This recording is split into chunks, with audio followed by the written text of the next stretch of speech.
বিষয় নিয়ে বলতে চাই। সেটি হলো বাংলাদেশের এয়ারপোর্টের কথা।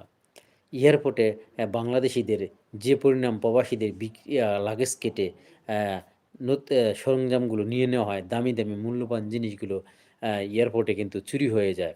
আমাদের অনেক বাংলাদেশী কিন্তু এই কমপ্লেইনটা করেন। কিন্তু বুঝতে পারছি না বাংলাদেশ সরকার কেন এই বিষয়ে কোনো পদক্ষেপ নেয় না? বাংলাদেশি প্রবাসীরা এত কষ্ট করে আসে প্রবাস থেকে ৪ বছর, ৫ বছর, ৭ বছর, ৩ বছর, ২ বছর প্রচুর কষ্ট করে তারা তাদের আত্মীয়স্বজনের জন্য যখন কিছু জিনিস নিয়ে আসে, সে মূল্যবান জিনিসগুলো এয়ারপোর্টে ব্যাগ কেটে রেখে দেয় সেই ছিনতাইকারীরা, সেই চোরের দলগুলো। এই বিষয়ে কেন বাংলাদেশ সরকার কোনো পদক্ষেপ নেয় না? কেন এগুলো বন্ধ করতে পারে না এই হয়রানি? প্রবাসীদেরকে কেন হয়রানি করা হবে? প্রবাসীরা এত কষ্ট করে আসার পরও তাদেরকে কেন হয়রানি করা হয়? প্রবাসীদেরকে কোনো হয়রানি করা যাবে না এয়ারপোর্টে। বাংলাদেশের সরকারকে অবশ্যই, অবশ্যই এ বিষয়ে